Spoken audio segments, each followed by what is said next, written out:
இயேசு கிறிஸ்துவின் நாமத்துல உங்களை எல்லாரையும் வாழ்த்துகிறோம். प्रभु यीशु मसीह के नाम से आप सबका हम स्वागत புதிய करते हैं। மாதம் ஆண்டவருடைய நாமத்துக்கு மகிமையாக ஒவ்வொருவரையும் கர்த்தர் ஆசீர்வதிப்பார். ये नए महीना प्रभु उसकी नाम की महिमा के लिए हर एक को आशीष करेगा।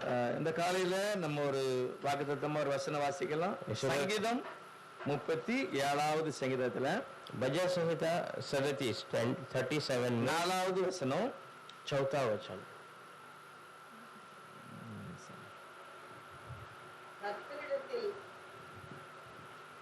கர்த்தரிடத்தில் மனமகிழ்ச்சியாயிரு, அவர் உன் இருதயத்தின் வேண்டுதல்களை உனக்கு அருளிச் செய்வார். यहोवा को अपना सुख का मूल जान और वह तेरे मनोरथों को पूरा करेगा। தாவீது பரிசுத்த ஆவியினாலே நிறைந்து இந்த வார்த்தையை சொல்கிறார். दाऊद पवित्र आत्मा में भरकर इस बातों को कहता है। உலகத்துல உள்ள अनेक காரியங்களை பார்த்துட்டு சொல்றாரு. दुनिया की बहुत सारी बातों को देखकर वो कहता है, உலகம் எப்படி இருக்கட்டும், दुनिया कैसे भी हो அவங்கள பற்றி நீங்க ஒண்ணு நினைக்காதங்க. उनके बारे में आपको सोचिए मत। பொல்லாதவர்களை குறித்து எரிச்சல் அடைய வேண்டாம். बुरे लोगों को देखकर तुम जलन उठने की आवश्यकता நீங்க है। கர்த்தரிடத்தில் மனமகிழ்ச்சியாக இருக்கும்போது पर आप प्रभु के अंदर आनंदित होते समय அவர் என்னுடைய இருதயத்துல நான் என்னையெல்லாம் நினைக்கிறேனோ அதை அவர் என்ன செய்யறாரா நிறைவேற்றுவார். वो मेरे हृदय में मैं जो भी विचार करता हूँ उसको वो पूरा करता है।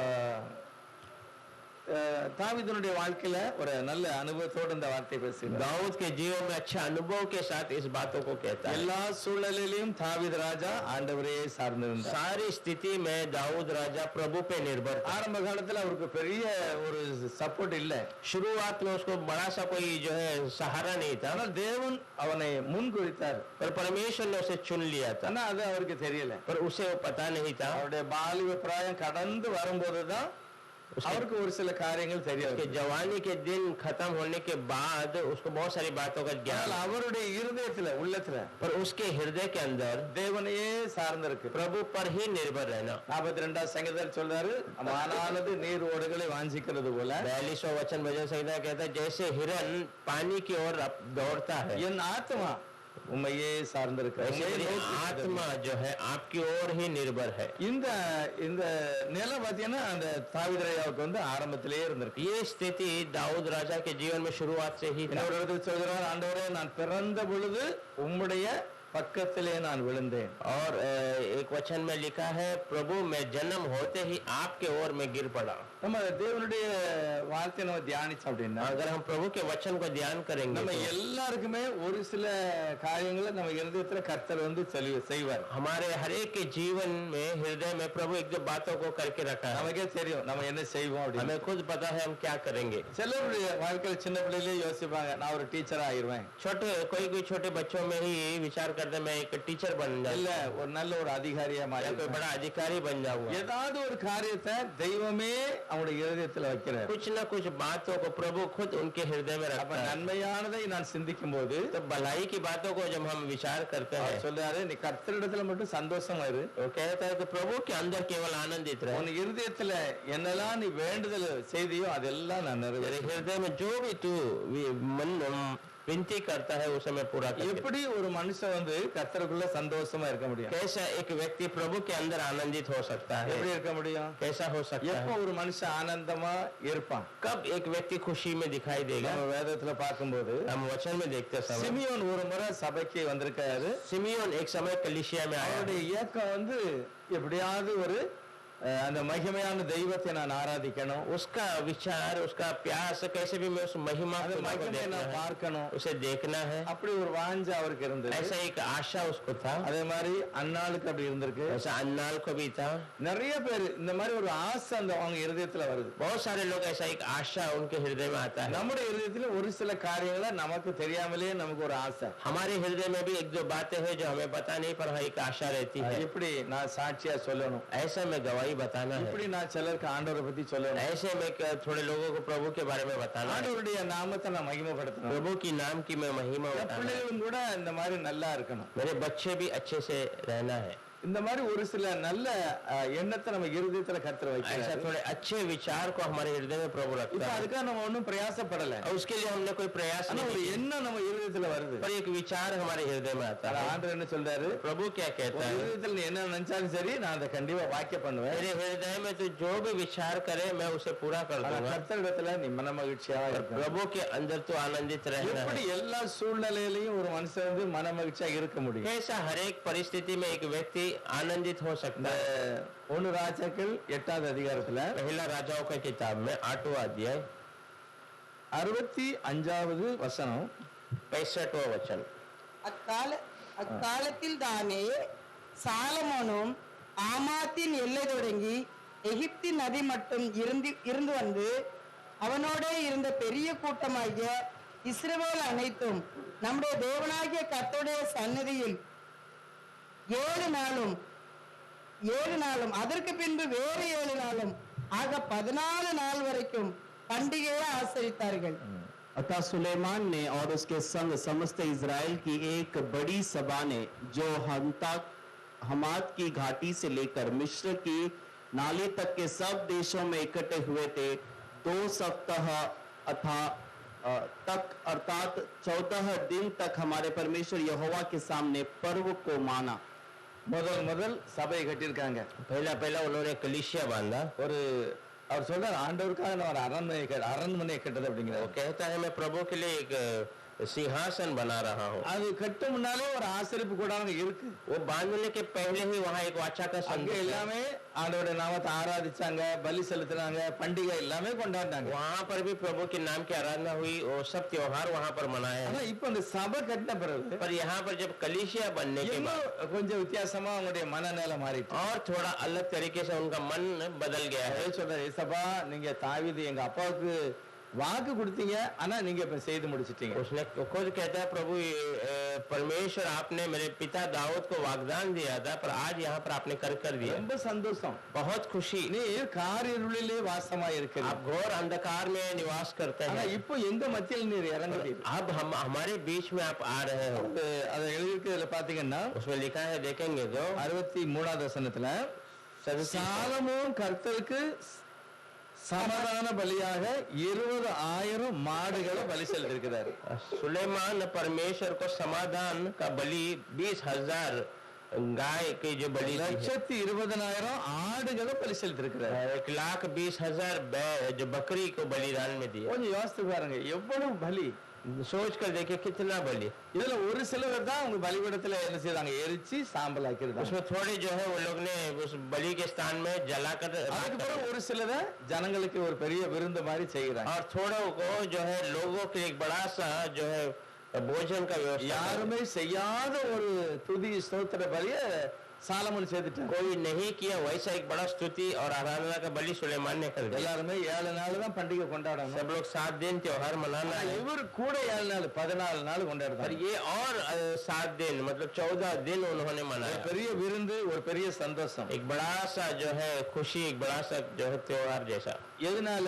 क्यों ऐसा தேவ பிரசன்னத்தை அவங்க பார்த்தாங்க. ஆண்டவருடைய பிரசன்னம் மகிமை அங்க இறங்கிட்டு. प्रभु की प्रसन्नता को उन्होंने देखा प्रभु की சாலமோன் महिमा। நினைக்கிறாரு எப்படி மனுஷர்களுக்குள்ள தேவனுடைய வாசஸ்தலம் இருக்கு. पर सुलेमान सोचता कैसा परमेश्वर इंसानों के बीच में निवास कर रहा है அதாவது ஒரு 600 வருஷத்துக்கு முந்தி மோசே காலத்துல தேவ மகிமை ஜனங்கள் பார்த்தாங்க. 600 साल के पहले मूसा के समय में परमेश्वर की महिमा को लोगों ने இப்ப देखा சாலமோன் சபை கட்டின பிறகு पर यहाँ पर सुलेमान कलीसिया बना। நேச்சர் எல்லாரும் பார்க்காங்க தேவனுடைய மகிமை சபை முழுசும் நிறைஞ்சிட்டு. पूरे लोग आश्चर्य से देखते हैं कि परमेश्वर की महिमा ने पूरी कलीसिया को भर दिया। சாலமோனுக்கு ஒரு மன நிறைவு. சுலைமான் எவ்வளவு மகிமையான காரியத்தை செய்துட்டாரு. सुलेमान को एक बड़ा सा दिल में तसल्ली कितना எப்படி बड़ा எல்லாம் महिमा। செய்ய நினைச்சாங்க அப்படியே செய்துட்டாங்க. कैसा कैसा हमने विचार किया वैसे ही कर दिया வேண்டிய சகல நல்ல நல்ல விலை உயர்ந்த மரம், விலை உயர்ந்த கல் எல்லாம் கிடைச்சது. वहाँ पे बहुमूल्य जो जो उसको जरूरत था बहुमूल्य लकड़ी पत्थर सब वहाँ पर ஆண்டவர் मिला। சொன்ன மாதிரியே அதை செய்து முடிச்சிட்டாரு. प्रभु ने जैसा कहा वैसे ही उसने கணக்கில்லாத பலி. किया। वो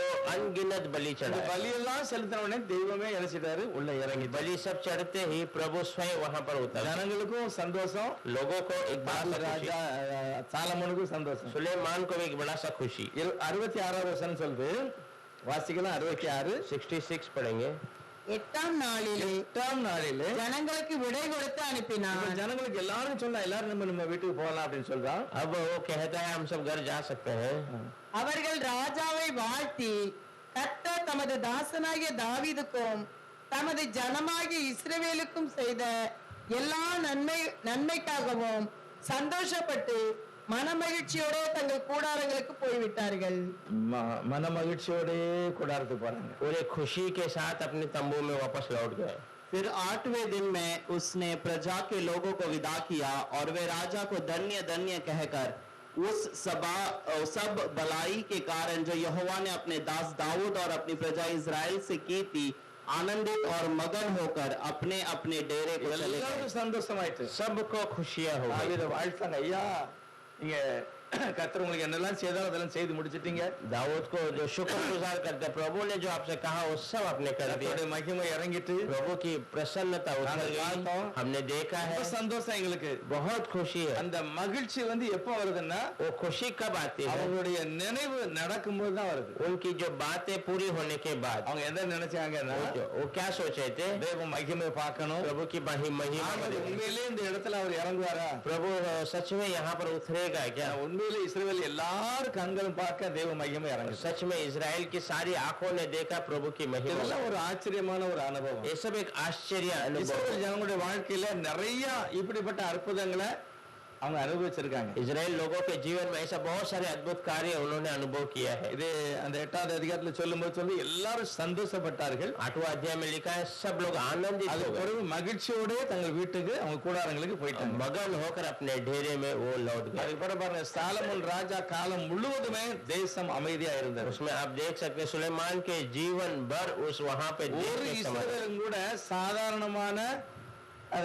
சாதாரணமான வேலை செய்யற எல்லாருமே நல்ல வேலை செஞ்சாங்க. कोई इजरायली जो है आम काम नहीं के सब अच्छे नौकरी में थे. புறஜாதிகளை தான் விரவு வெட்டையும் மற்ற வேலைகளுக்கெல்லாம் வச்சாங்க. अन्य जाति के लोगों को जो है लकड़ी काटने और छोटे मोटे काम ஒரு மகிமையான ஒரு ராஜாவாக ஆண்டவர் சாலமோனை ஆசீர்வதித்து வைத்தார். ऐसा एक महिमा के राजा के रूप में प्रभु सुलेमान ஜனங்களுக்கு ரொம்ப சந்தோஷம், लोगों को बड़ा सा ஒரு மன மகிழ்ச்சி, எல்லாத்துக்கும் காரணம் தேவ மகிமை அவங்க பார்த்தாங்க. एक बड़ा सा तसल्ली, सबका कारण प्रभु की महिमा को उन्होंने பைபிள் देखा. சொல்லுது நீங்க கர்த்தரிடத்துல மன மகிழ்ச்சியா இருங்க, बाइबल बता எல்லாம் கர்த்தர் ஓகே பண்ணிருந்தார். बाइबल बता दिया तो प्रभु में आनंदित रहे, प्रभु सब कुछ तेरे लिए सफल कर ஆண்டவர் देगा. சொல்லும்போது முதலாவது தேவனுடைய ராஜ்யத்தையும் அவருடைய நீதியையும் தேடுங்க, அப்ப எல்லாமே உங்களுக்கு கூட கொடுக்கப்படும். प्रभु कहते समय कहते पहला परमेश्वर के राज्य और उसकी धार्मिकता को तुम ढूंढो, फिर उसके बाद सब இந்த ரெண்டு வசனம் பார்த்தா ஒரே மாதிரி தான் இருக்கு. ये दोनों वचन अगर हम देखेंगे एक समान ही लगता है. முதலாவது தேவ ராஜ்யத்தை நம்ம தேடணும் அப்படின்னா पहला परमेश्वर के राज्य को खोजना நமக்கு मतलब முழு ஹிருதயம் வேணும். அதாவது கண்டிப்பா தெய்வம் நமக்கு உதவி செய்வார். அந்த எண்ணம் வந்தாதான்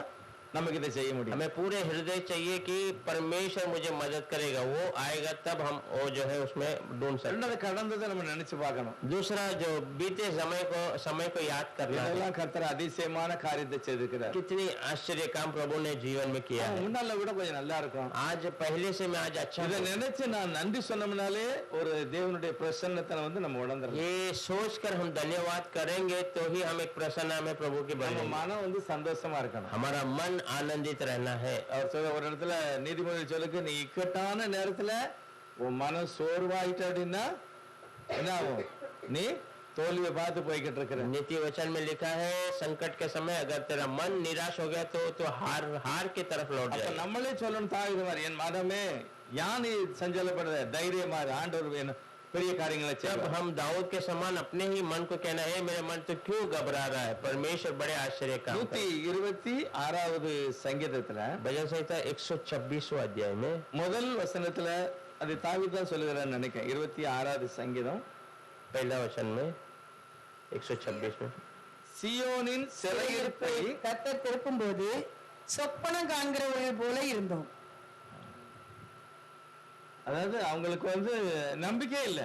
उनको भरोसा ही नहीं था.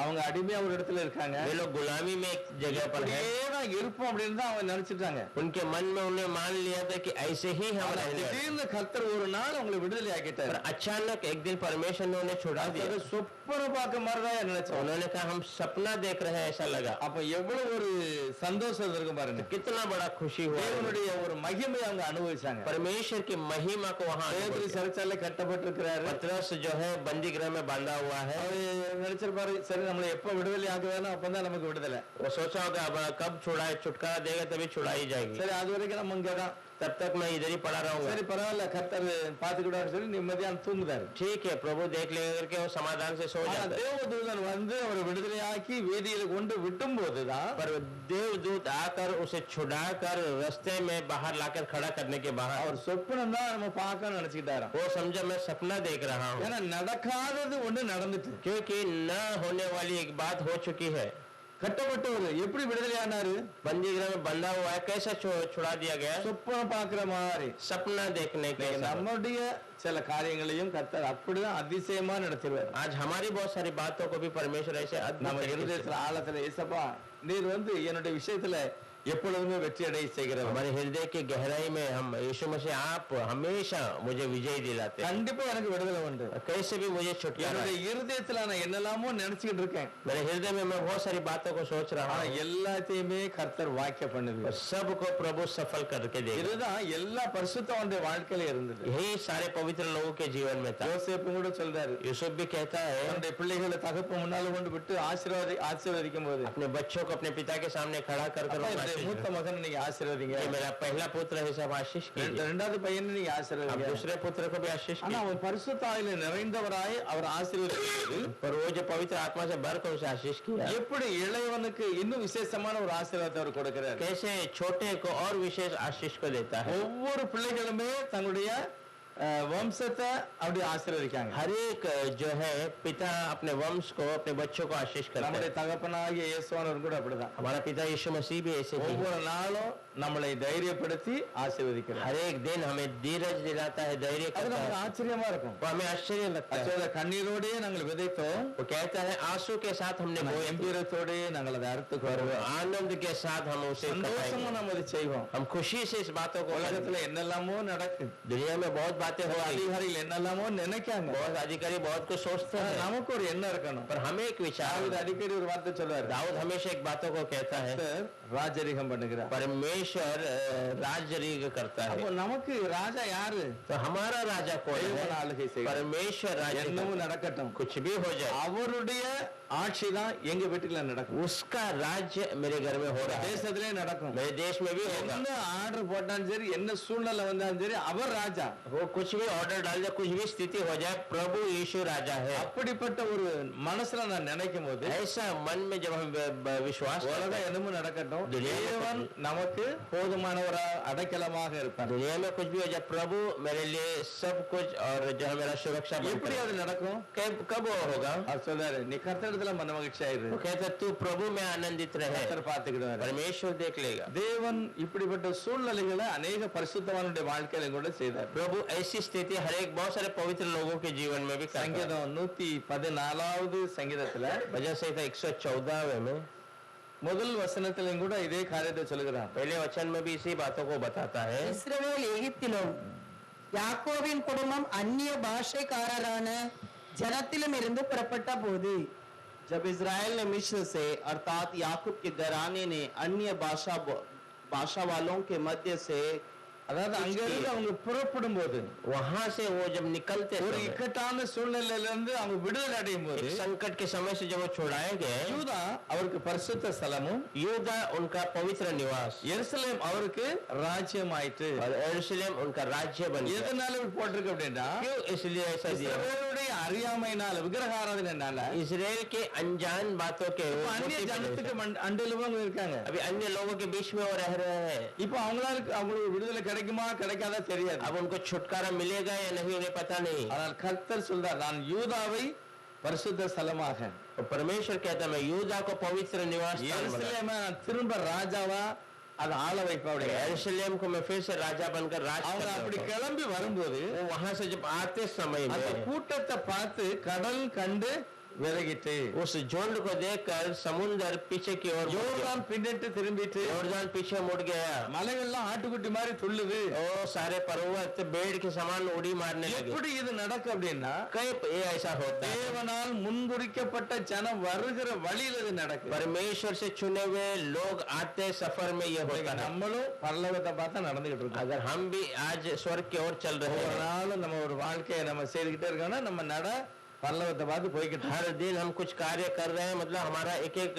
कदम स्वर्ग की ओर जा रहा है। இயேசுவானவரும் அங்கிருந்து வந்துகிட்டு இருக்கிறார் यीशु मसीह भी वहां से आ रहा है, பரலோகத்திலிருந்து வருகிறார் वो स्वर्ग से आ रहा है, அங்கிருந்து போறோம் हम यहाँ से जा रहे மத்திய हैं। ஆகாயத்துல தேவன் இவங்களை சந்திக்கிறார் बीच आसमान में हमारा और प्रभु का இந்த मुलाकात ஒரு होता है। ஏம் இருக்கும்போதுதான் அதை கர்த்தர் நிரூபித்து காண்பிப்பார் ये बात हमारे दिल में रहेगा तो परमेश्वर उसे पूरा करेगा। இதுதான் நடக்க போது உலகத்தில் यही बातें होने वाली தேவன் हैं। அங்கிருந்து வரார் நம்ம அங்கிருந்து போறோம் परमेश्वर वहां से आ रहा है, हम यहाँ से जा रहे हैं। ஒவ்வொரு நாளும் கடந்துகிட்டே இருக்கு हर एक दिन एक एक कदम उठ रहा है, தேவனை நாம் சார்ந்து போகும்போது पर प्रभु पे हम निर्भर होकर जाते இதுக்கு हैं। இடையில நமக்கு வருகிற சில தடைகள்லாம் தன்னாலே விலகுது அப்படிங்கிறார் इसके बीच में थोड़े जो रुकावटें आती है वो अपने आप निकल जा கடல் रहा है। விலகுது யோர்தான் நதி விலகுது समुद्र हट रहा है, यॉर्दन नदी पीछे की तरफ, மலைகளெல்லாம் ஆட்டுக்குட்டி மாதிரி துள்ளுது पर्वत सब बेड़ के समान उड़ी मार रहे हैं। 5வது வசனம் இது கடலே நீ விலகி ஓடுவதற்கும் 5वां वचन में है, समुद्र तू भाग दौड़, யோர்தானே நீ பின்னிட்டு திரும்புவதற்கும் हे यॉर्दन तू पीछे की ओर मुड़ने के लिए, மலைகளே நீ ஆட்டுக்குட்டிகளை போல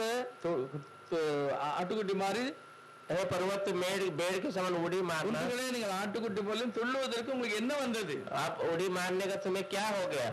எதனால அப்படி நடக்கும் क्यों ऐसा हो रहा है? பூமியை நீ ஆண்டவருக்கு முன்பாகவும் हे पृथ्वी तो प्रभु के, யாக்கோபுடைய தேவனுக்கு முன்பாகவும் याकूब के परमेश्वर के सामने, காரணம் தேவனால் அழைக்கப்பட்ட ஜனம் அழைக்கப்பட்ட இடத்துக்கு போய்கிட்டு இருக்காங்க प्रभु से चुने हुए लोग चुने हुए स्थान में जा रहे हैं। அதுக்கு இடையில என்ன தடை வந்தாலும் கர்த்தர் மாற்றுவார் उसके बीच में कुछ भी रुकावट हो प्रभु बदलेगा। அதனால சந்தோஷமா இருங்க அப்படிங்க. इसलिए तू खुशी में रह மகிழ்ச்சியா सके, இருங்க आनंदित रहे। இருதயத்துல ஒரு பெரிய சந்தோஷம் இருக்கணும் हृदय में एक बड़ा सा खुशी होना है। தனிமையானவன் அல்ல मैं अकेला नहीं हूँ, எனக்குன்னு ஒரு ஆண்டவர் இருக்கிறார் मेरे लिए एक प्रभु எனக்கு है, ஒரு ராஜா இருக்கிறார் मेरे लिए एक राजा है, அவர்தான் என்னை பார்த்துக்கிடுவார் वो मुझे देख लेगा। அந்த தனிமை வந்து நமக்கு என்ன செய்யக்கூடாது அந்த தனிமை உணர நான் தனியா இருக்கேன் वो अकेलापन जो है हमें नहीं எனக்கு आना ஒரு है। பிடி ஆதரவே இல்ல मुझे कोई पकड़ या मुझे सहारा नहीं है। நிலை மாறி நான் சொல்லணும் கர்த்தர் எனக்கு போதுமானதா वो இருக்கிறார். स्थिति बदल कर हम कहना प्रभु मेरे लिए काफी है, அப்பதான் நமக்கு மனசுல இருந்து ஒரு சந்தோஷம் வரும். तब मेरे मन में एक बड़ा खुशी होगा। தாவீது பாருங்க கோலியாத்துக்கு முன்னால போகும்போது ஒரு பெரிய சந்தோஷத்தோட போறாரு दाऊद देखे गोलियत के सामने जाते थे एक बड़ा खुशी के साथ जाता है। அவர் சொல்றாரு நான் ஒரு ஆட்டுக்குட்டியை தூக்கிட்டு போயிட்டு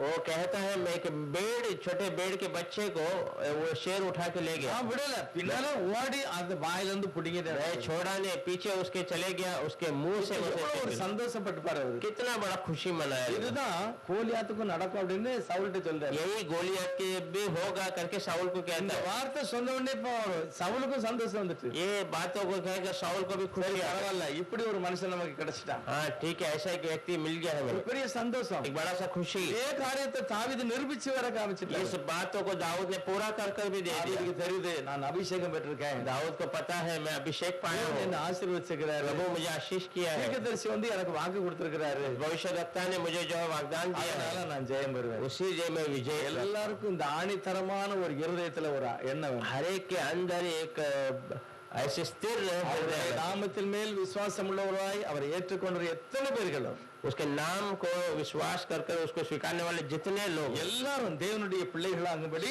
सब लोग परमेश्वर के बच्चे बनने का தேவன் அதிகாரத்தை கொடுத்தார் परमेश्वर ने अधिकार நம்ம दिया। எல்லாரும் அதிகாரம் பெற்றவர்கள் हम सब अधिकार पाए हुए हैं। அந்த பழைய ஏற்பாடுல உள்ள எல்லா பரிசுத்தவான்களையுமே நினைக்கணும் उस पवित्र पुराने नियम के पवित्रवान को सबको हम सोचना है, அவங்கள பார்க்கணும் அவங்க என்ன செய்தாங்க उनको देखना है उन्होंने क्या किया, நம்மளும் அதை மாதிரி செய்யணும் हम भी वैसे ही करना है। ஆபிரகாம் முத பாத்தீங்கன்னா அவர் எங்கெங்கெல்லாம் போறாரோ ஒரு பலிபீடத்தை கட்டுறாரு அவருக்கு நன்றி சொல்லுகிறார் अब्राहम देखेंगे जहाँ जहाँ वो जाता है वहाँ पर एक बलि का स्थान तैयार करता है, वहाँ प्रभु को धन्यवाद। பாட்டு படிக்க மாதிரி வைங்களேன் பாட்டு படிச்சு துதி சொல்றாரு ஏசப்பா உமக்கு நன்றிங்க और इसका मतलब वो गीत गाकर स्तुति करने जैसा प्रभु यीशु பலிபீடம் கட்டி அவருக்கு ஆராதிக்கிறது வந்து ஒரு பாட்டு படிச்சு மகிமைப்படுத்த மாதிரி बलि का स्थान तैयार करो, वहाँ पर बलि चढ़ाने का मतलब है उनको प्रभु को स्तुति இப்ப करना। நமக்கு அது மன நிறைய வருது कब वो हृदय की परिपूर्णता आती है, என் கூட இருக்காரு அவர் என்னை கவனிக்கிறான்னு ஒரு எண்ணம் இருந்தாதான் நம்ம இந்த மாதிரி செய்ய முடியும் प्रभु मेरे साथ है, वो मेरी बातों को देख रहा है, वो विचार रहेगा तो हम ऐसे काम कर இது सकते நம்ம இருதயத்துல வர்றது கொஞ்சம் கஷ்டம் தான் हैं। ये हमारे हृदय में आना थोड़ा कठिन है, ஏன்னா நம்முடைய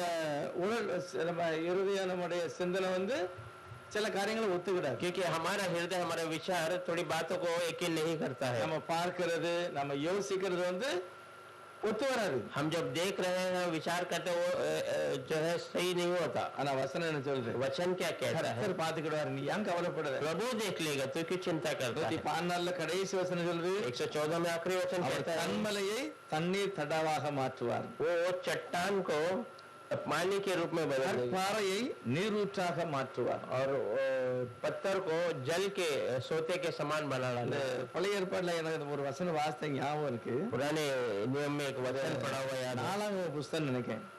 இந்த எங்கெல்லாம் இருந்தாங்க அப்படிங்கிறத ஒரு பட்டியல் போட்டு காமிப்பாரு. गिनती में நாடகம் இல்ல, உபாகம் நினைக்கிறேன். அதாவது அவங்க எங்கெல்லாம் தங்கிட்டு வராங்க அப்படிங்கறத வந்து மொத்தமா எழுதி காமிச்சிருக்கோம், எந்தெந்த ஏரியால எத்தனை நாள் இருந்தாங்க அப்படின்ட்டு.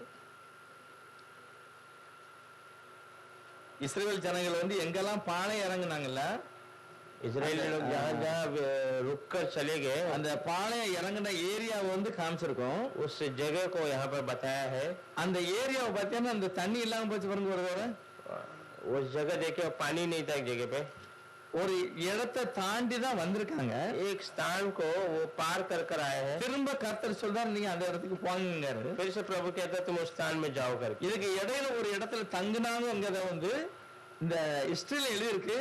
ஆனா அவங்க போன அந்த பிரயாணத்துல அந்த இடத்தை வந்து எழுதல.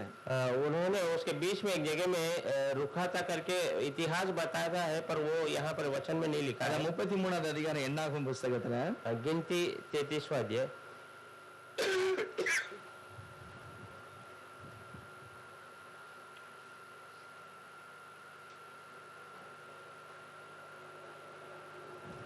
பதினாலாவது வசனம் நினைக்கிறேன். 14 वचन 33 में 14 34 ஆலூசில் இருந்து புறப்பட்டு போய் ரெவிதீமிலே பாளையம் இறங்கினார்கள். அங்கே ஜனங்களுக்கு குடிக்க தண்ணீர் இல்லாதிருந்தது. और आलूस से कुछ करके रपीदीम में डेरा किया और वहां उन लोगों को पानी का पीने का पानी न मिला। தண்ணி எங்க இல்லாம இருந்த அப்படின்னா இந்த ரெடி தீவுல வந்து தான் வரும்போது அவங்களுக்கு தண்ணி இல்லை. पानी जहाँ कहाँ नहीं था, ये रेडी करके स्थान में आने के बाद उन्हें पानी नहीं मिला।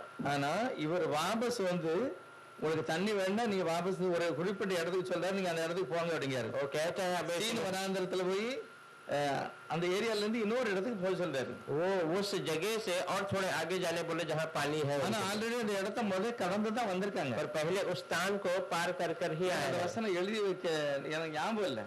मुझे அதாவது இந்த ரெவி தீவுல வருவதற்கு முன்னால இடையில ஒரு இடத்துல இவங்க தங்கிட்டு வராங்க. इस रफीदीम स्थान में आने के पहले और एक जगह पर रुक कर आए थे। ஆனா அதை வந்து அந்த இடத்துல குறிப்பிடல. उस जगह में वहाँ पर बताया नहीं है। அந்த கஷ்டமான சூழ்நிலை வந்தாலும் उस कष्ट वाले परिस्थिति से आएंगे तो भी கடந்து இங்க வந்தாச்சு, यहाँ पर पार कर திரும்ப ஆண்டவர் சொல்றாரு, நீங்க அந்த இடத்துக்கு வாபஸ் போ அப்படிங்கிறாரு. फिर से प्रभु कहते हैं तो उसी स्थान में वापस जा। அது ரொம்ப மோசமான இடம், वो बहुत बुरी स्थान है, அது தண்ணிக்கு வழி இல்லாத இடம். पानी का कोई ठिकाना नहीं நீ है। அங்க போ, तो वहाँ पर जा, நான் அங்க உனக்கு தண்ணி தரேன் मैं அப்படிங்கிறாரு. तुझे पानी दूंगा। இப்ப அங்க கற்பாறையில இருந்து அவனுக்கு தண்ணீர் கொடுக்கறாரு. वहाँ पर उस चट्टान से उसे पानी पिलाता है। முதலாவது தண்ணி தாகமா தான் இருக்கு. पहले से पानी की प्यास है। இப்போ அவங்க வந்த இடத்தையும் தாண்டி இன்னொரு இடத்துக்கு போகணும். अब वो स्थान में जो आकर और एक जगह पर जाना है। எல்லாருக்கும் அது வந்து மனசு வராது. எப்படி நம்ம பண்ண अங்க இருந்து வந்திருக்கோம், सबको मन नहीं रहता क्यों हम अभी तो हम वहाँ से அங்க गुजर ஒண்ணும் कर அப்படி आए। நதி கிதி ஒண்ணும் ஓடல. वहाँ तो कोई नदी को हमने देखा नहीं है। சொல்ற அந்த கண்மலைக்கு மேல நான் நிப்ப நீ போ அப்படிங்க. पर वो कहता है परमेश्वर उस चट्टान पर मैं खड़ा रहूंगा तो जा करके। ஆனா மோசைக்கு மட்டும் தெரியும், சரி எப்படியோ தண்ணீர் வரும். मूसा को केवल पता है कि कैसे भी वो पानी ஜனங்களுக்கு आएगा। தெரியாது, நம்ம அங்கூட தானே வந்திருக்கோம். இப்போ लोगों को नहीं पता, हम तो अभी से वहाँ से आए थे। அதுல எனக்கு வசனம் வருதியா இருக்கு, அதுல எழுதியிருக்குன்னா ரெதி தீவுல இருந்து தான் ஃபர்ஸ்ட் வந்தாங்க, வாபஸ் அதே இடத்துக்கு போக சொல்றாரு. उसमें वचन में लिखा था कि वहाँ से ही वो आए थे, वापस वहीं पे उन्हें लौटने के ஆனா लिए। தேவன் திரும்ப அந்த இடத்துல அவர் அதிசயத்தை பண்ணி தான் அந்த கற்பாறையிலிருந்து தண்ணீர் வந்து புறப்பட்டு வருவார். परमेश्वर फिर से वहाँ अद्भुत कार्य कर उस चट्टान में से पानी पिलाता है। இதான் பைபிள்ல 114வது சங்கீதத்துல கடைசி வசனம் சொல்லுது, அவர் கற்பாறையிலிருந்து தண்ணீரை கொண்டு வருகிறார். वो 114 भजन संहिता में इसके बारे में लिखा है, वो चट्टान से पानी लेके आता है, அங்கிருந்து நீரூற்றை உருவாக்குகிறார். वहां से जो है सोते को तैयार ஜனங்கள் करता है। திருப்தியாக குடித்து பிரயாணப்பட்டாங்க. लोग बस तृप्त होकर पीकर, அதான் அவங்களுக்கு ஒரு பெரிய சந்தோஷம், ஆடி பாடி மகிமைப்படுத்தாங்க. उसके बाद उनको एक बड़ा खुशी, गीत गाकर नाच कर आनंद मनाते हैं। பரிசுத்தவானுடைய வாழ்க்கையில, நிறைய பேருடைய வாழ்க்கையில சில சூழ்நிலை நடக்காது, ஆனா நடக்கும்போது அவங்க மனதார கர்த்தருக்கு நன்றி சொல்றாங்க. पवित्र लोगों के जीवन में कोई बातें नहीं होता है, पर जब वो होता है तो वो परमेश्वर को पूरे दिल से धन्यवाद। லேவியராகமம் 23வது அத்தியாயத்துல लेवी के किताब में 23वां अध्याय में 40வது வசனம், 23:40. 23:40 முதல் நாளிலே அலங்காரமான விருட்சங்களின் கனிகளையும் பேரீச்சின் ஓலைகளையும் தழைத்திருக்கிற விருட்சங்களின் கிளைகளையும் ஆற்றல் அரிகளையும் கொண்டு வந்து உங்கள் தேவனாகிய கர்த்தருடைய சந்நிதியில் 7 நாளும் மகிழ்ச்சியாயிருங்கள். और पहले दिन तुम अच्छे अच्छे वृक्षों की उपज और खजूर के पत्ते और दने वृक्षों की डालियां और नालों में से मजनू लेकर अपने परमेश्वर यहोवा के सामने 7 दिन तक आनंद करना। அந்த 7 நாளும் என்ன செய்தாரு? இப்ப இன்னைக்கு என்ன செய்வோம்? சீரியல் லைட் போடுவோம், ஸ்டார் போடுவோம். अगर 4-7 दिन, मतलब आज पहला दिन क्या करेंगे, वो पूरे लाइट सजाए रहेंगे, स्टार डाले रहेंगे, ஒரு நல்ல சந்தோஷம், சில காரியங்களை நம்ம செய்வோம். बहुत खुशी से बातों को हम करते हैं। இது தெய்வம் பார்த்து ரசிக்கிறதா இல்ல மனுஷன் பார்த்து ரசிக்கிறதா? ये प्रभु देखकर आनंद मनाना है कि दूसरे लोग देखकर खुशी இதுக்காக मनाना है? அந்த சபை எப்படி டெக்கரேஷன் பண்ண சொல்றாரு? क्यों कलीसिया को ऐसा सजाने के लिए வாழை कहते हैं? கட்டுதாங்க, சில செடி எல்லாம் வைக்காங்க. केले के पेड़ को लगाते हैं, नहीं तो कोई पेड़ पत्ते फलों को, फूल को प्रकट करते हैं। கல்யாண வீட்டுல எல்லாம் வாழை கட்டுதாங்கல்ல, शादी में जो है केले के झाड़ को लगाते हैं। எதுக்காக?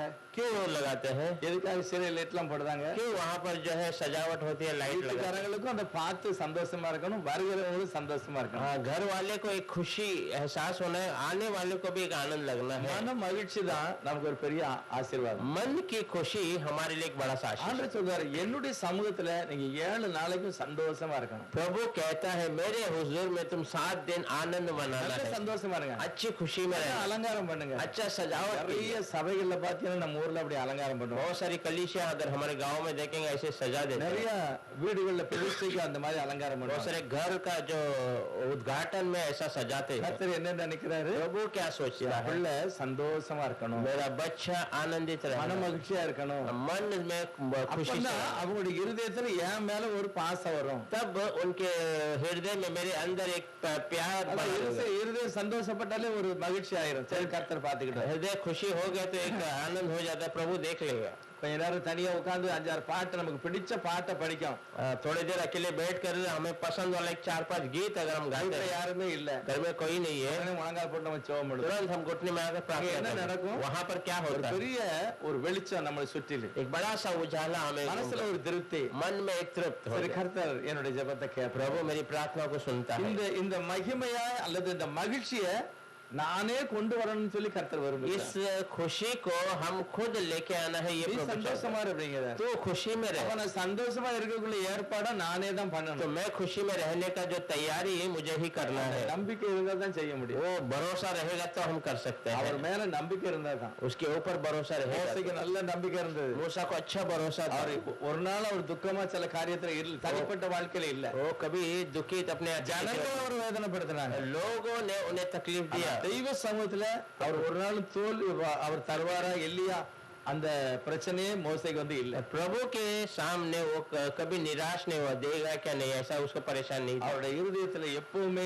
கர்த்தர் பாத்துக்கிடுவார். அந்த எண்ணம் அந்த மோசைக்கு யோசுவாக்கெல்லாம் இருக்கு. उसके हृदय में हमेशा प्रभु देख लेगा, ये विचार मूसा और यहोशुआ इनके जीवन में था। காரணம், தேவன் இருக்கிறாரு, என்னை கவனிக்கிறாரு, அவர் தான் என்னை கூப்பிட்டாரு, கண்டிப்பா கானான்ல கொண்டு சேர்த்துருவாரு.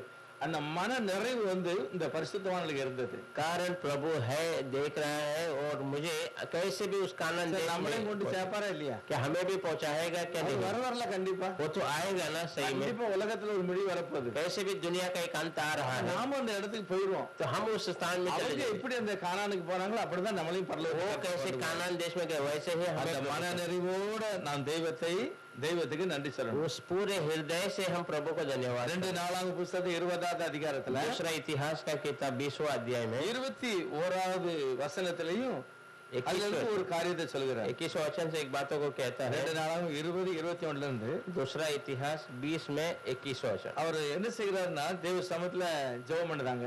वो प्रभु के हुजूर में वो प्रार्थना करते हैं. யாரு? ராஜா ஜெபம் பண்ணுகிறார். யோசபாத் ராஜா ஜெபம் பண்ணுகிறாரு. யோசபாத் ராஜா प्रार्थना करता है. அந்த ஜெபம் பண்ணும்போது திடீர்னு ஒரு மனுஷன் பரிசுத்த ஆவியில நிறைஞ்சு பேசுறாரு. वो प्रार्थना करते समय अचानक एक व्यक्ति पवित्र आत्मा में भरकर बातें करता है. என்ன பேசுறாரு? क्या बातें करता है? 15வது வசனத்துல 15 वचन में சகல யூதா கோத்திரத்தாரே, எருசலேமின் குடிகளே, யூதாவாகிய யோசபாத்தை கேளுங்கள். நீங்கள் அந்த ஏராளமான கூட்டத்திற்கு பயப்படாமலும் கலங்காமலும் இருங்கள் என்று கர்த்தர் உங்களுக்கு சொல்லுகிறார். இந்த யுத்தம் உங்களுடையதல்ல, தேவனுடையது. அதாவது ஒரு நமக்கு இப்போ நிறைய தேவை இருக்கு. இந்த மாசம் நிறைய தேவை இருக்கு. अभी इस महीने में देखिए हमें बहुत सारी जरूरत है. நடக்குமா நடக்காதான்னு ஒரு பயம் நமக்கு வருது. होगा या नहीं ऐसा एक भय हमें आता है. அப்படி நேரத்தில் நம்ம உபவாசம் பண்ணி ஜெபம் பண்ணுறோம். उस समय में हम उपवास करके प्रार्थना करते हैं. யாரோ ஒரு ஊழியக்காரங்க வீட்டுல வந்து कोई एक सेवक आपके घर में आता है. சிஸ்டர் பயப்படுதிய கர்த்தர் தான் உங்களை நடத்துவாரு. क्यों बहन आप घबराती हो? प्रभु तो आपको चलाएगा. கர்த்தர் உங்களுக்கு அதிசயம் செய்வேன்னு சொல்றாரு. प्रभु आपके जीवन में अद्भुत कार्य करेगा. தேவனுடைய வார்த்தை நீங்க கேட்டா உங்களுக்கு எப்படி இருக்கும்? ऐसा प्रभु के वचन का आप सुना तो आपको कैसा रहेगा? ஒரு சந்தோஷம் வந்துரும். तुरंत एक खुशी आ जाए. டென்ஷன் எல்லாம் போயிடும். पूरी चिंता निकल जाएगी. எப்படியோ நடத்த போறாரு ஆண்டவர். चलो कैसे भी प्रभु ஐயா चलाएगा. நமக்கு சொல்லிட்டாங்க. उस भाई ने मुझे बता दिया. இப்படிப்பட்ட ஒரு நினைவு வந்து நம்ம இருதயத்தை சந்தோஷப்படுத்து. ऐसा एक बातें हमारे हृदय को खुशी இப்படிதான் யோசபாத் அவருடைய குடும்பம் முழுவதும் பயந்து இருந்தாங்க. ऐसे बाद उनके पूरे परिवार भय ஜெபம் பண்ணாங்க. प्रार्थना ஆனா की. தேவ ஆவி நிறைஞ்ச ஒரு மனுஷன் சொல்றாரு பயப்படாதங்க. प्रभु के आत्मा में भरकर एक व्यक्ति कहता था आप घबराओ मत. கர்த்தர் இந்த யுத்தம் பண்ணுவாராம். परमेश्वर युद्ध करेगा. சொன்ன உடனே யோசபாத்துக்கு இருந்த சந்தோஷத்துக்கு அளவே இல்லை. ये कहते ही யோசபாத் के जीवन में जो खुशी का कोई ठिकाना नहीं था. அதுல 20வது வசனம் சொல்லுது. और 20वां वचन कहता है. அந்த 20வது வசனத்தை வாசிங்க. என்ன நடந்து பாருங்க. அவர்கள் அதிகாலமே எழுந்திருந்து காலையிலே எந்திரிச்சிட்டாங்க. தெக்கோவாவின் வனாந்தரத்திற்கு போக புறப்பட்டார்கள். புறப்படுகையில் யோசபாத் நின்று, யூதாவே, எருசலேமின் குடிகளே கேளுங்கள், உங்கள் தேவனாகிய கர்த்தரை நம்புங்கள், அப்பொழுது நிலைப்படுவீர்கள். அவருடைய தீர்க்கதரிசிகளை நம்புங்கள், அப்பொழுது சித்தி பெறுவீர்கள் என்றான்.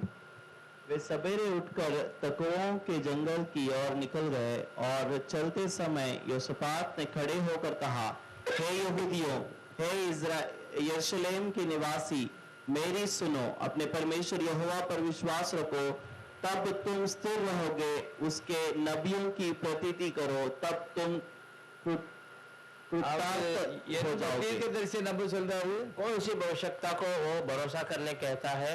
யாரு? நம்ம மோசையை நம்ப சொல்றாரா? तो मूसा पे भरोसा करने कहता है? இல்ல ஏசாயாவை நம்ப சொல்றாரா? ऐसा आवश्यकता. நேத்து நம்ம ஜெபம் பண்ணும்போது வார்த்தை சொன்னாங்கல்ல. कल हमने प्रार्थना किया तो एक बातों को उसने कहा था. அந்த தீர்க்கதரிசனத்தை நம்புங்க. उस भविष्यवाणी पे आप भरोसा टेंशन कीजिए और कोई चिंता मत நேத்து कीजिए. சொல்லிட்டு வரல பயப்படாதங்க கர்த்தருடைய யுத்தம் அப்படின்ட்டு. कल तो उसने कह दिया ना आप घबरा मत, प्रभु आपसे युद्ध करेगा. அப்பதான் நீங்க சித்தி பெறுவீர்கள். அப்படின்னா முழுமையான ஒரு ஆசீர்வாதத்தை பெறுவீர்கள். तब आप पूरी परिपूर्ण आशीष को पाओगे. அவன் இஸ்ரவேலின் தேவனாகிய கர்த்தரை மகா கம்பீரமாய் ஆர்ப்பரித்தான். और इजराइल के परमेश्वर को बड़ी ऊंची आवाज में वो स्तुति दिया. தேவனுடைய சமூகத்துல காத்திருந்து ஜெபம் பண்ணும்போது பதில் வந்துட்டு. प्रभु के हुजूर में इंतजार करके प्रार्थना करते समय उत्तर आ गया. உடனே இவனுக்கு இருந்த சந்தோஷத்துக்கு அளவே இல்லை. तुरंत उनके अंदर की खुशी का कोई ठिकाना नहीं. 21வது அதிகாரத்துல ஜனங்கள் எல்லாரும் கர்த்தரை சந்தோஷமாய் துதித்து ஆர்ப்பரித்தார்கள். 21 वचन में पूरे लोग जो है प्रभु को खुशी से स्तुति करते हैं. கர்த்தரை துதியுங்கள், அவர் நல்லவர், அவர் கிருபை என்றும் உள்ளது. प्रभु की स्तुति कीजिए, वो बड़ा है, उसकी अनुग्रह के सदा की. இதெல்லாம் நமக்கு செலவு பண்ணவே வேண்டாம். इसके लिए हमें कोई खर्चा करने की आवश्यकता नहीं. ஏசப்பா நீங்க நல்லவர், हमें हमेशा मुंह से कहना है यीशु நீங்க நல்லவர், अच्छे हैं. கிருபை நிறைந்தவர். आप बड़े हैं, आप अनुग्रह से बड़े हैं. வார்த்தை நான் சொல்லும் போது சில அற்புதங்களை தெய்வம் செய்வார், நமக்கு தெரியும். बातों को हम कहते रहेंगे तो बहुत सारे अद्भुत कार्य प्रभु हमें पता नहीं वो कर देगा. யோசபாத் காலத்துல அப்படிதான் சத்தமா மகிமையா சாட்சியா இருக்காங்க. யோசபாத் के जीवन में ऐसे जो है आवाज में महिमा और गवाही बनकर है. அங்க இருந்து துஷ்மன் சண்டைக்கு வரான். वहां से दुश्मन उनसे युद्ध करने आया है. அவன்கிட்ட ஆயுதம் இருக்கு, அவன்கிட்ட குதிரை இருக்கு, வீரர்கள் இருக்காங்க, என்னெல்லாமோ இருக்கு. उसके पास हथियार है, घोड़े हैं, वीर है, सब बहुत कुछ है. இவங்கிட்ட ஒரு வார்த்தை இருக்கு, தீர்க்கதரிசி சொன்ன வார்த்தை और இருக்கு. इनके पास एक बात है, वो भविष्यद्वक्ता ने कहा நம்ம हुआ என்ன वचन. செய்யணும்? அந்த ஆண்டவருக்கு நன்றி சொல்லணும். பண்ணணும் हम क्या करना, उस प्रभु को धन्यवाद करना நம்ம है। மன மகிழ்ச்சியா நம்ம துதிக்கும் போது தெய்வமே அங்க இறங்குது हम मन की खुशी से जब स्तुति करते हैं, प्रभु स्वयं वहां उतरता है ஆண்டவர் பெரிய அற்புதங்களை செய்கிறார் और परमेश्वर बड़े आश्चर्य काम करता है। தெய்வம் செய்யற அற்புதத்தை பார்த்தா நமக்கு அதை நம்ம நம்பவே முடியாது प्रभु ने किया हुआ उस अद्भुत कार्य को हम भरोसा नहीं कर இப்ப सकते। இந்த மாசத்துல ஒருவேளை நமக்கு ஒரு 10,000 20,000 தேவைப்படலாம் इस महीने में हमें कोई 10 या 20 हजार की आवश्यकता हो सकती है। ஆனா தெய்வனுடைய கணக்குல ஒருவேளை 50,000 கூட தேவைப்படும் परमेश्वर की नजर में हमें 50,000 की जरूरत हो सकती है। மாசம் அவளுக்கு 50,000 ரூபாய் வேணும் நான் கொடுக்கணும்னு அவர் நினைச்சு வச்சுக்காரு इस महीना उसे 50,000 की जरूरत है, मैं देना है करके वो सोच நம்ம कर 20,000 தான் நோட் பண்ணுவோம் हम तो 20,000 के ஆனா इंतजार में அவருடைய हैं। கணக்குல நமக்கு 50 வேணும் पर उनके नजर में हमें 50,000 की இப்படி जरूरत எல்லாம் தேவன் அற்புதம் செய்தா நமக்கு ஆச்சரியமா இருக்கும் है। ऐसा प्रभु अद्भुत कार्य करेगा तो हमें आश्चर्य लगेगा। பைபிள் சொல்லுது बाइबल बताती है கர்த்தரிடத்துல சந்தோஷமா இருங்க प्रभु के अंदर आनंदित रहो, சந்தோஷமா இருங்க आनंदित रहो। இருதயத்துல நினைக்கல तेरे हृदय में அதெல்லாம் कुछ அவர் सोच வாக்கிய रहे। பண்ணுவார் वो सब वो सफल करेगा। அந்த அண்ணால் அப்படிதான் போய் சொன்னா रन्नाल ने ऐसे जैसे कहा, ஏலி சொல்றாரு एली कहता है இஸ்ரவேலின் தேவனிடத்துல கேட்டல்ல तो इजराइल के खुदा से तूने मांगा है, கண்டிப்பா கர்த்தர் தருவார் कैसे भी प्रभु तुझे देगा। உடனே அவன் அப்புறமாய் துக்கமுகமாய் இருந்ததே இல்லை तुरंत वो उसके बाद दुखी निराश नहीं दिखी। ஒன்றுமே இல்லாத ரூத்து ஒரு புதுசா ஒரு ஊருக்கு வாரா कुछ नहीं था, उस रूत के पास एक नए शहर में आती है। அவ போய் நிலத்துல கதிரை பிறக்குதா वो जाकर उस खेत में जो है वो दाने बिनती है। பெரிய பணக்காரன் யாரையுமே விசாரிக்கல அவளை விசாரிக்க யாருன்னு तो விசாரிக்க किसी को धनवान व्यक्ति किसी को भी पूछा नहीं, पर उसको पूछता कौन है। எவ்வளவு ஒரு சந்தோஷம் இருந்திருக்கும் தெரியுமா ரூத்துக்கு? कितना बड़ा खुशी रहा होगा। அவர் கூப்பிடுறாரு இங்க உட்காருங்காரு தண்ணி சாப்பிட தண்ணி குடிக்கணும் குடிச்சுக்கங்காரு वो उसे बुलाया तो यहाँ बैठ के कहता पानी पी ले, यहाँ से सब சாப்பிடும்போது கூடாரத்துல வந்து உட்காரு அப்படிங்காரு और भोजन करते समय बुला लेता है ஒரு खाना பெரிய खाने के लिए। பணக்காரன். एक बड़ा धनी व्यक्ति, ஒரு ஒண்ணுக்கு உதவாத ஒரு ஏழையை இப்படி விசாரிச்சா எப்படி இருக்கும் वो कुछ काम की नहीं, वो बहुत गरीब स्त्री को ऐसा पूछेगा तो வயிறு कैसे? எப்படி சந்தோஷப்படும் उसका हृदय कितना खुशी பெரிய मनाएगा। சந்தோஷம் एक बड़ा सा आनंद। மாமிட்ட போய் சொல்றேன் நீ விசாரிச்சாரு अपने सास को जाकर कहती है मुझे அவர் पूछा, சொன்னாரு இந்த இஸ்ரவேலின் தேவனுடைய செட்டிக்குள்ளேயும் அடைக்கலாமா வந்திருக்க उसने कहा तो इजराइल के खुदा के पंखों की आड़ में सुरक्षा में आई நீ है, கர்த்தர் ஆசீர்வதிப்பாரு तुझे परमेश्वर आशीष करेगा। இப்படி எல்லாம் சொன்னாரா ऐसा ऐसा कहा है। நமக்கு நெருங்கின वो சொந்தக்காரர் तो हमारा बहुत रिश्तेदार है। அந்த மனுஷன் उस व्यक्ति என்ன யோசிக்காரோ அதை நடத்தாம ஒரு உட்கார மாட்டார் वो व्यक्ति जो सोचता है वो किए बिना बैठता नहीं है। போவாஸ் கொஞ்சம் விசாரிச்சது ஒரு சந்தோஷம் बोआज ने पूछा, एक खुशी की बात है। மாமி சொன்னது இன்னும் கொஞ்சம் சந்தோஷம் अब सास ने कहा और थोड़ी खुशी आ गई। சந்தோஷம் ஒரு பெரிய மகிழ்ச்சியாகவே மாறிட்டு वो खुशी एक बड़ा सा आनंद बनकर प्रकट होने लगी। என்ன நினைச்சிருப்பா रोज क्या सोची என்ன रहेगी, இந்த மனுஷன் விசாரிச்சான் मुझे ये व्यक्ति ने पूछा है, கண்டிப்பா இந்த ஊர்ல நமக்கு சப்போர்ட் கிடைக்கும் சாப்பாட்டுக்கு இனி பஞ்சம் கிடையாது कैसे भी इस नगर में हमें सहारा मिलेगा, भोजन की कोई कमी எனக்கு नहीं रहेगी, எப்படியாவது வேலை கிடைக்கும் मुझे कैसे भी काम அவர் मिलेगा, எப்படியாவது எனக்கு என்ன மாதிரி தருவாரு वो कैसे भी कुछ ना कुछ मुझे இந்த देगा। நினைவு வந்து ரூத்துக்கு இருந்திருக்கும் ये विचार रूत को रह रहे அவர் நினைச்சதை காட்டிலும் पर वो सोचने से அதிகமான ஒரு ஆசீர்வாதத்தை கர்த்தர் अधिक தந்தார். प्रभु ने उसे एक आशीष दिया। அப்போ நான் சந்தோஷம் வரணும் எனக்கு சந்தோஷமா இருக்கணும் तो हमें खुशी में रहना है, அதுக்கு என்ன வழி उसका क्या रास्ता है? ஆண்டோடைய சமூகத்துல போய் உட்காரும் போது அந்த ஆசீர்வாதம் प्रभु के हुजूर में बैठते समय ही சாலமோன் आशीष। காலத்துல 20,000 ஆடு மாடுகளை 20,000 எல்லாம் பலி செலுத்துறவனே சந்தோஷப்பட்டார்கள் सुलेमान के समय में 20,000 भेड़ बकरी बलि चढ़ाते वो खुशी मनाए, நல்லா சாப்பிட்டாங்க अच्छा भोजन நல்ல किया, மகிமைப்படுத்துறாங்க अच्छी महिमा की, அவருடைய வீட்டுக்கு ரொம்ப சந்தோஷமா புறப்பட்டு अपने போனாங்க. घर में खुशी खुशी से लौटे थे। நம்மளும் பாருங்க சபைக்கு வரும்போது हम भी जगह कलिशा அவர் நாமத்தை ஆராய்ச்சி மதிக்கும்போது उसके नाम- சந்தோஷமா उसके नाम की महिमा उठाकर आराधना என்ன करते हैं। டென்ஷன் தான் சரி சரி நமக்கு ஒரு அப்பா இருக்காரு हाँ, कोई भी चिंता क्यों ना हो, ठीक है, मेरे लिए நமக்கு पिता ஒரு है, தெய்வம் இருக்கிறாரு हमारा एक परमेश्वर அந்த है। இதை நம்ம இப்ப நம்ம பாருங்க சில ஆட்களை நம்புவோம் देखिए हम कोई कोई व्यक्ति पे भरोसा करते இப்ப हैं, எல்லாரும் அவங்கவங்க புருஷனையோ அவங்கவங்க அப்பாவையோ நம்ம ஒரு பரவசத்தோட இருப்போம் कोई कोई अपने पति या अपने पिता माता के ऊपर एक आनंद में रहता है। அதோட ஒரு ஸ்டெப் அதிகமா ஏசப்பா அவரு கூட நம்ம இருக்காரு அவரு उससे நம்ம கூட இருக்காரு एक कदम आके प्रभु यीशु वो भी हमारे நம்ம साथ। புருஷனை காட்டிலும் அப்பாவை காட்டிலும் நம்ம இன்னொரு ஸ்டெப் தெய்வத்தை நம்ம மகிமைப்படுத்துறாங்க அந்த நம்பிக்கை வந்துட்டு இருந்தா वो हमारे पति से हमारे पिता से अधिक प्रभु मेरे साथ ही उसको और एक महिमा அவர் उठाए। கை விடுவாரு நம்மள वो क्या हमें छोड़ அவர் सकते हैं? முடியெல்லாம் எண்ணி வச்சிருக்காரு वो तो पूरे बाल को ஒரு गिनते முடி விழுந்தா கூட என்னன்னு பாப்பாரு तो एक बाल गिरते हुए देखिएगा क्या அந்த होगा। நம்பிக்கை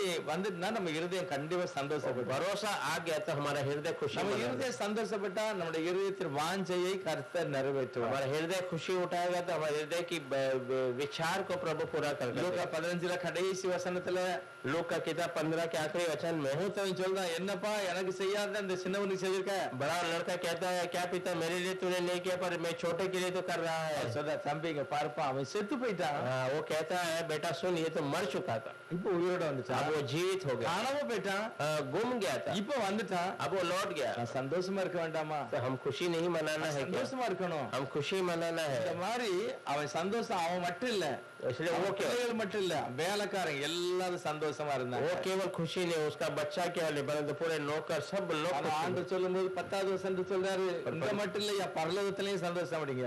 10वें वचन में परमेश्वर कहता है कि यहाँ दुनिया में नहीं स्वर्ग में भी आनंद मनाया அப்ப जाएगा। தேவன் என்னுடைய மனம் திரும்புதலையும் என்னுடைய மனத்துல நான் சந்தோஷப்படுகிறதையும் உலகமே மட்டும் இல்ல, பரலோகமே சந்தோஷப்படுது. परमेश्वर मेरे मन परिवर्तन से, मेरे मन में खुशी मनाने से पूरी दुनिया में नहीं स्वर्ग में என்னுடைய भी। சந்தோஷத்துக்கு நான் தான் தெய்வத்திட்ட போகும்போது தெய்வம் எனக்கு சந்தோஷத்தை தராரு. मेरी खुशी के लिए मैं ही जब प्रभु के पास जाऊंगा तो वो खुशी देगा। நம்ம தான் அந்த முழு இதயத்தோட சில காரியங்களை பார்க்கணும். हम ही पूरे हृदय से बातों को கடைசில देखें। ஒரு வசனத்தை வாசிக்கலாம். आखिरी में एक वचन சங்கீதம் 64 10வது வசனத்தை வாசிக்கணும். भजन संहिता 64 10வது வசனம். 10वां वचन 64 में 10। நீதிமான் கர்த்தருக்குள் மகிழ்ந்து அவரை நம்புவான், செம்மையான இருதயம் உள்ளவர்கள் யாவரும் மேன்மை பாராட்டுவார்கள்.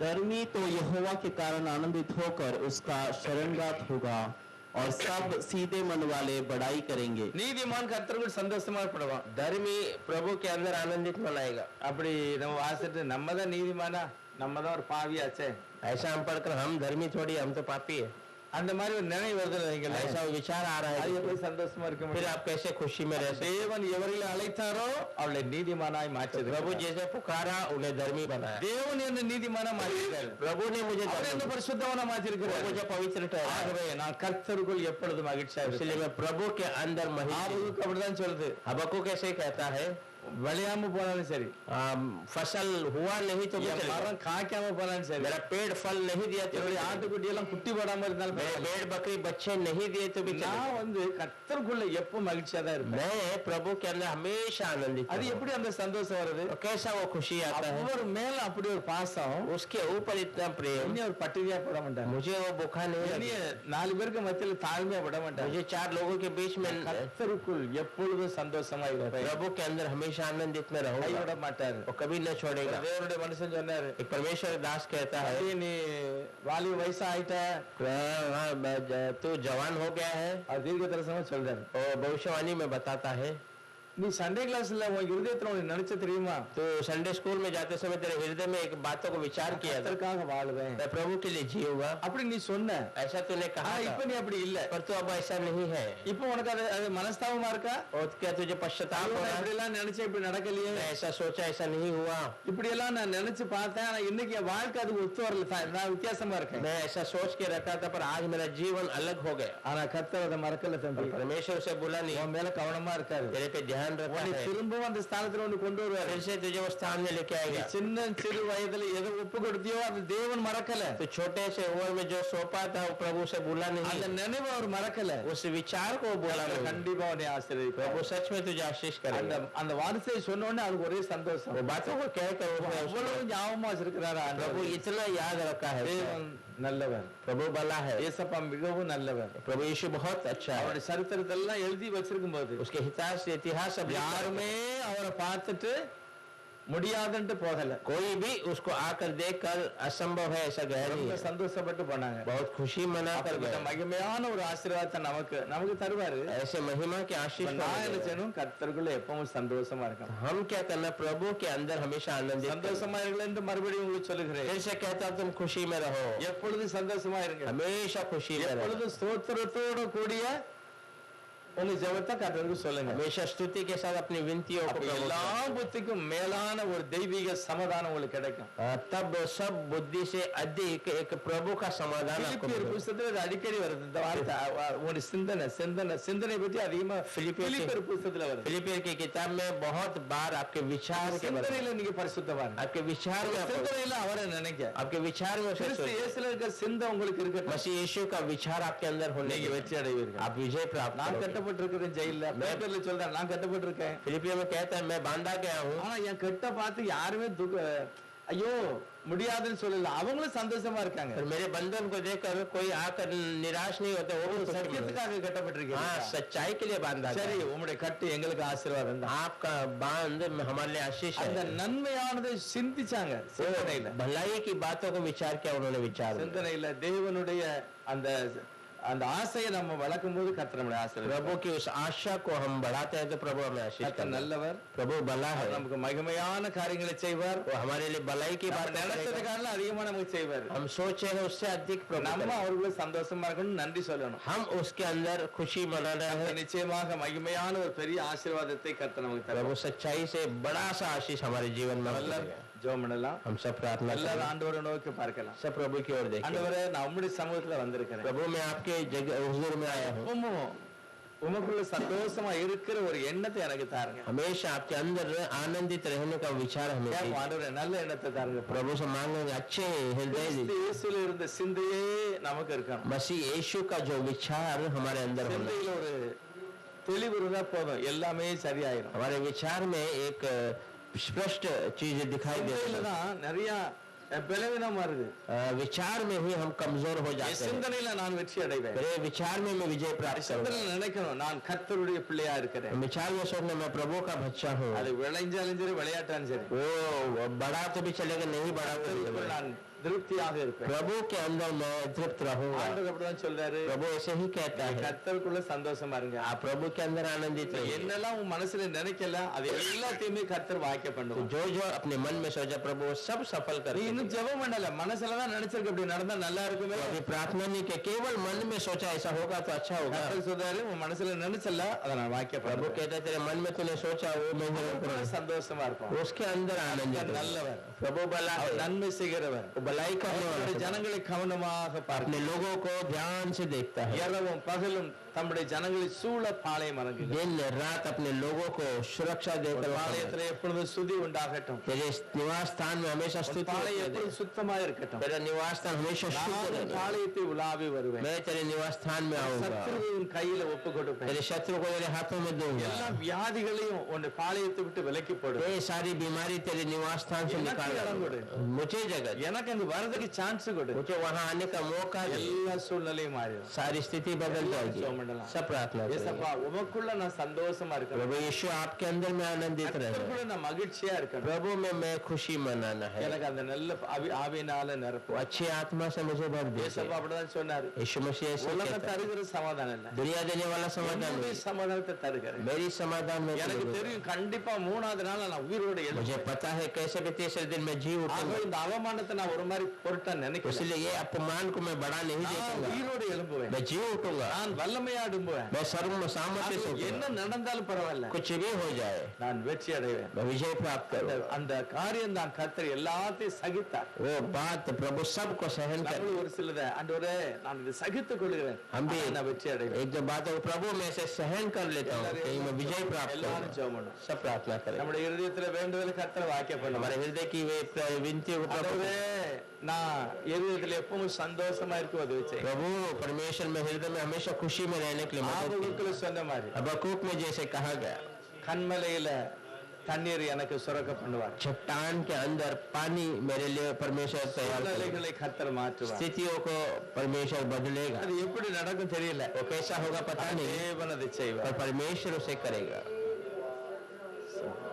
சோதரம் சோதரம் சோதரை சபா சோதரை சபா சோதரை சபா சோதரம் சோதரம் சோதரம் ஒவ்வொரு இருதயத்திலையும் தேவனே மனதார மனதார உள்ளத்தின் ஆழத்திலிருந்து மகிழ்ச்சியா இருக்க உதவி செய்யுங்க எப்பொழுது கர்த்தருக்குள் மகிழ்ச்சியா இருக்கணும் இசப்பாக்கு ஸ்தோத்திரம் அப்படிப்பட்ட மன நிறைவே தாருங்க இசப்பா ऐसा मन की आशीष को आप வேதத்தை எடுத்தாலே ஒரு சந்தோஷம் வர आपका वचन को उठाते ही खुशी हो जाए। தேவனுடைய வாக்குத்தத்தம் என் கரத்துல இருக்கு प्रभु का वाग्दान मेरे हाथों में है। தேவன் எனக்கு அப்பாவா இருக்காரு प्रभु मेरा पिता बनकर है। அவர் என்னை விட்டு விலகவே वो மாட்டார் मुझसे कभी अलग அவர் नहीं எனக்கு होगा। முன்னால போவார் वो मेरे आगे रहेगा। அவர் எனக்கு காரியங்களை வாக்கிய वो பண்ணுவார் मेरे जो काम को सफल करेगा। அந்த அதை விருதத்தில் வாஞ்சியோடு நாம் கர்த்தருக்கு நன்றி तो சொல்லுவோம் हृदय को आशा के साथ हम प्रभु को धन्यवाद करेंगे। சின்னம் சிறுவயதில் என்னை குறித்து விட்டார் தூரம் போ